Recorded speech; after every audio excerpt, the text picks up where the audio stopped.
And, of course, in the Treasury market, it's not being reflected because you have all these hijinks going on by the Federal Reserve, and they're distorting that market. And so we are going to see eventually a collapse. There's no way they can stop it. And I said this 8 years ago. I laid it out chapter and verse, all of the facets, how they would lower interest rates and run the market up again, and how they would increase the value of real estate, both commercial and residential. Then I told everybody when to get out and what to do and when to go into gold and silver related assets, and it's all been perfect. And don't ask me why, Stan, that it's been perfect, because only God knows, because there's nobody that smart. But the point here is that that's where we're headed. And what we're going to do once they start doing a lot of monetization is that inflation's going to go ballistic. The money supply is increasing right now. That's M3, which they don't publish anymore, at about 18%. They've increased money and credit into the system by $12.8 trillion, and that figure goes up every day. They are monetizing. What is that? It's when the Treasury sells bonds to the Federal Reserve, who has no money. And they make an entry in their book, they debit themselves, and they credit the U.S. Treasury. The Treasury then takes the money, pays its bills, or whatever. No, I understand. The Fed has monetized the debt, which is very interesting. They also go into the market and they buy bonds, and that's monetization as well, unless they sell them, they sell them back into the market. And so we have this steamroller coming. And the only way you can protect yourself, if you have investment funds, is to buy gold and silver related assets. Well, I think it's people have to really understand that governments began to monetize their debt. That's exactly what they did in the Weimar Republic.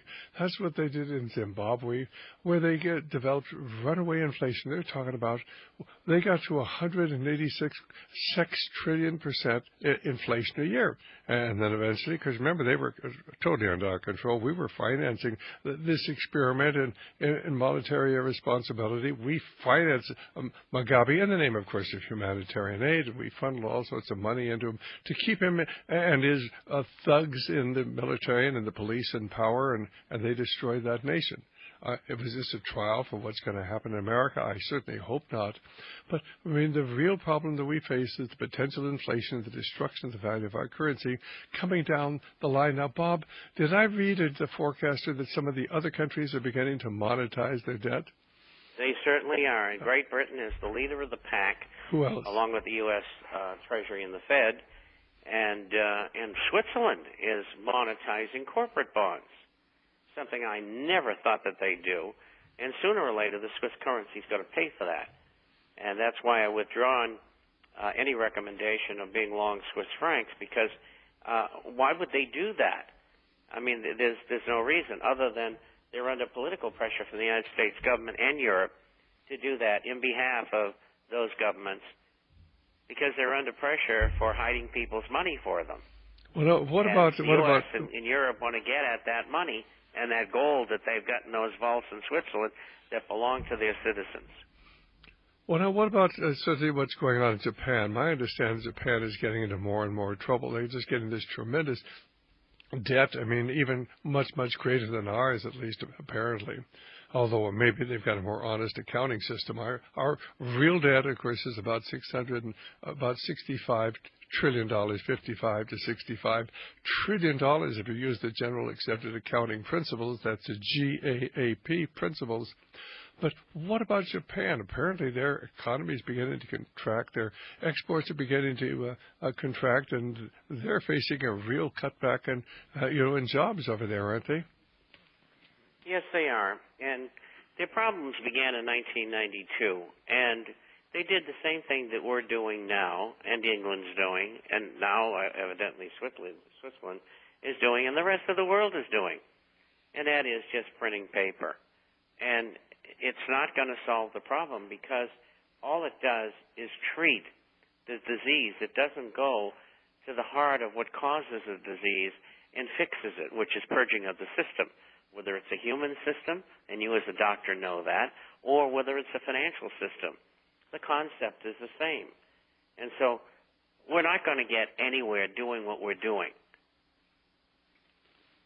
Well, I feel so sorry for the Japanese people because they're simply pawns of this international financial gain over which they have no control. They never recovered from the Second World War. Right. And we still have our troops. Partners with the United States. They split up the booty, and the U.S. has run that country since then. The precursor to what we're in now began in '92, as I said. They never have come out of depression. And the only reason they did as well as they did is that U.S. kept their markets open to the Japanese exporters so that the country wouldn't go under. And of course, I think people have to understand we still have our troops there, stationed in Japan. What is it? Well, it's 54 years or so, actually 64 years after the war ended.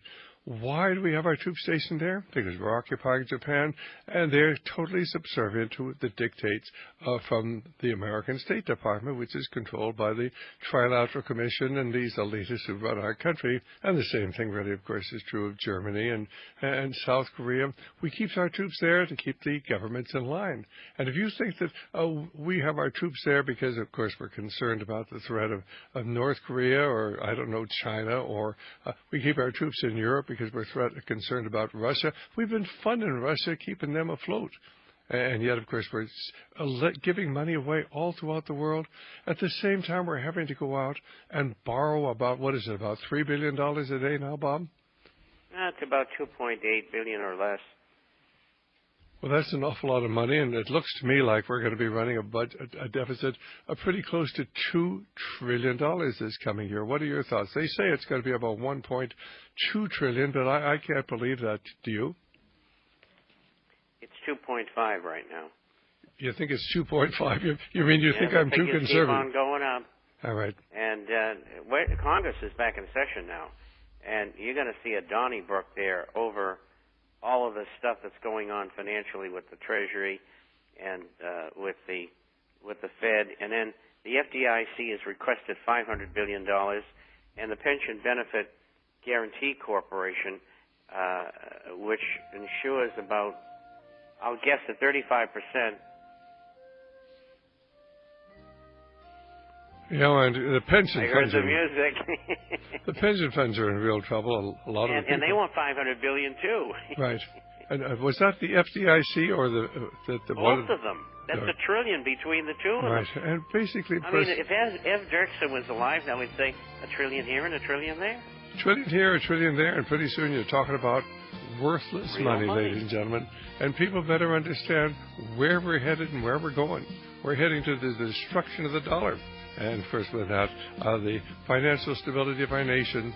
You better heed what Bob's saying. I believe he's absolutely right. We'll be back in just a moment here at Radio Liberty.